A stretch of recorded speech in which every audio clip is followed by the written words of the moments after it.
Mga kabayan, umani ng iba't ibang reaksyon mula sa publiko ang naging introduksyon ni Pangulong Bongbong Marcos Jr. sa kanyang sona kahapon matapos niyang ipagmalaki na kakasuhan na ng Ombudsman ang kanyang pinsa na si dating House Speaker Martin Romualdez Jr. na siyang pangunahing mastermind sa maanumalyang flood control project.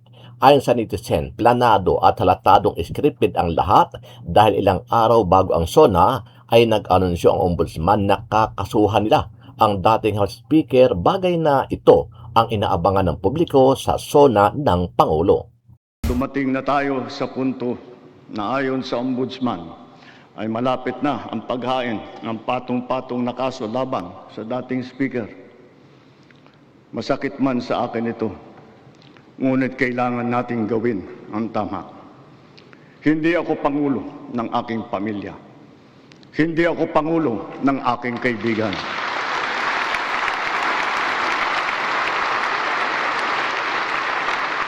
Ako ay Pangulo ng Pilipinas at ang tungkulin ko ay sa inyo, ang aking mga kapwa Pilipino.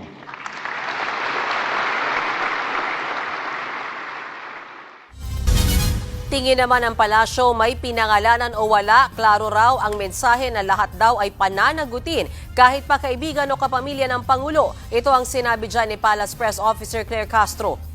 Even if kahit sinong sa House Speaker yan, mo talaga namang involved yan, dapat na imbestigahan kung may evidence. Siguro, hindi na po siguro maganda na pangalanan pa. Pero yung pong mensahe ay maliwanag. Sino man na speaker ang pinatutungkulan niya, pinsan man niya o si Senator Cayetano, ay wala siyang pipigilan. Agad namang bumuelta si Romualdez at sinabing iginagalang niya ang pahayag ng pinsan niyang si Pangulong Marcos. Hindi raw siya kailanman humingi ng pabor o espesyal na pagtrato sa Pangulo. Sang-ayon daw si Romualdez na gawin ang tamang proseso at hayaan ang ebidensya na magsalita. Muli rin siyang nanindigan na wala siyang ginawang anumang labag sa batas at handa raw siya itong patunayan. Ito, marami nga akong SONA napuntahan. Kahit nung COMELEC Commissioner ako, tsaka COA Commissioner. Ito ang worst na SONA. Ito ang worst na SONA sa tagal ko sa gobyerno. Talagang ito parang, ano ba to? Ano bang nilunok nito? Pero attorney, let's be fair. Meron namang talagang pagtaas na employment. Hindi nga lang nilinaw kung illegal o legal. Kasi totoo naman, dumami ngayon ng drug pusher, dumami ngayon ng prostitute, dumami ngayon ng hold-upper. So, dumagdag naman. Employment naman yan, bayan. Hindi nga niya nilinaw kung illegal o legal. Pero dumami na nagkatrabaho ngayon. Meron sigurado ako, trabahong runner, kung saan-saang trabaho. Pero Professor Attorney Gonzon Banat, before the President ended his speech, sinabi niya na, quote, "Let us remind our friends and our detractors, Filipinos are a noble, kind, gracious, and great race. Teka, who was he referring to? We are not greedy. We are not racist. We are not liars. We are respectful. We are dignified. We are Filipinos and we do not yield." Nang bongga? Sino ba kaaway natin? Prof, may kaaway ba ang Pilipinas? We do not yield. Di ba? Parang pinaparinggan mo yata ang China. Ha? Ano ba ang problema? Yeah.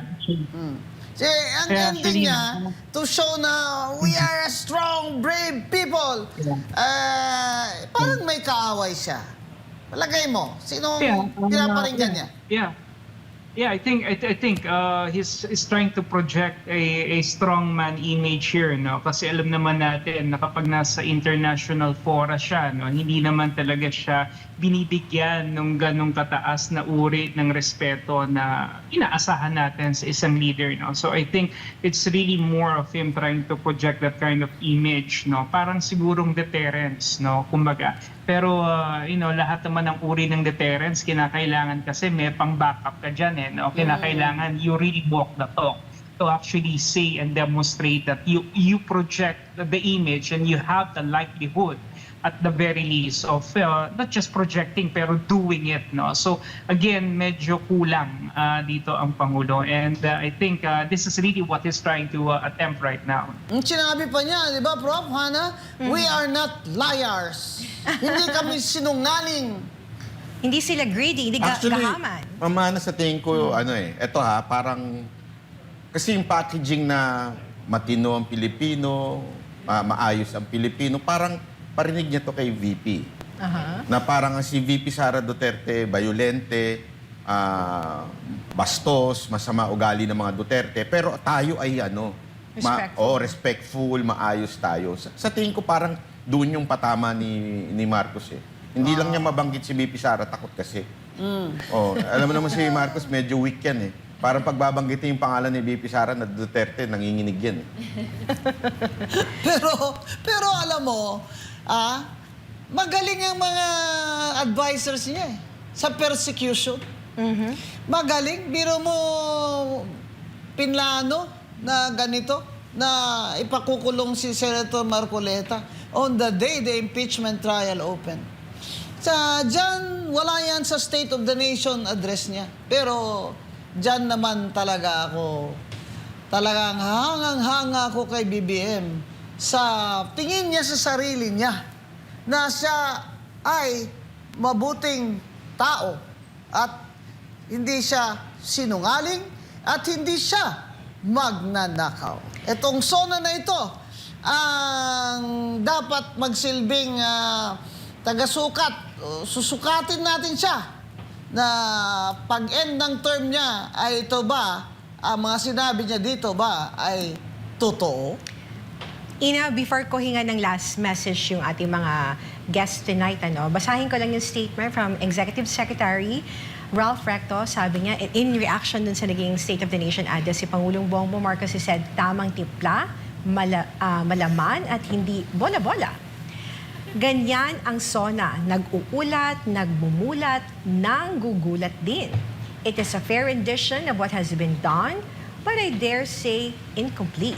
Due to time constraints, because a SONA should never be Wikipedia broad and telenovela long.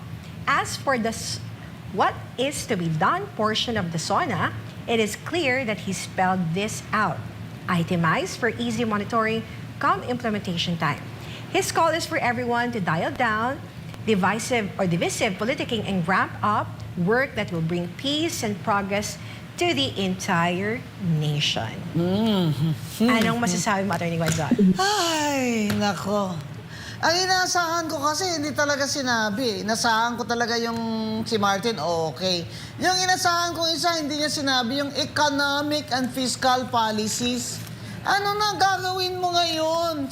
Magla-last 23 months ka na. Kaya dyan, tulog sa pansitan si BBM. Di ako sang-ayon sa report o comment ng Executive Secretary. Kasi sa mga sinabi ni BBM, mahirap paniwalaan. Mahirap paniwalaan dahil wala naman siyang specifics na binigay sa atin na institutional reforms. Puro ayuda. Tsaka yung palipad ng, palupad ng isip ba? Papalipad pa ng isip yung mga rocket ship na yan tsaka mga nuclear energy. Kaya sa akin wala. Pasangawa na lang itong sonang ito. This is the worst sona I have ever heard in my life in government. Pero better luck next time, BBM. Professor Canilong?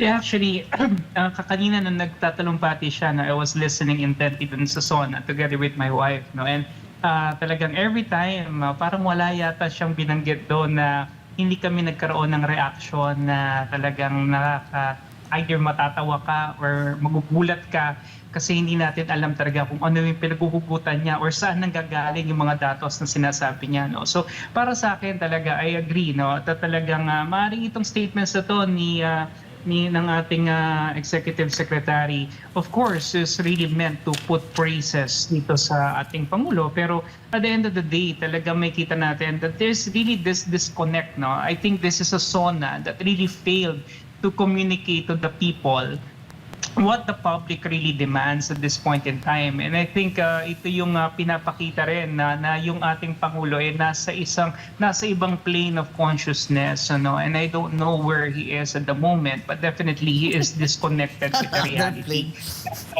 Ganon din naman yung kanyang mga nakapalibot sa kanya, mukhang ganon din naman sila mag-isip because definitely they are in the same level of existential reality. You know? I don't know what that is. No? Pero kung titignan natin yung tunay na kalagayan ng ating mga kababayan, doon talaga sa masasalamin yung katotohanan. And I think hindi magsisunungaling yung mukha ng kahirapan. Yun po yung atin dapat talaga rito tignan.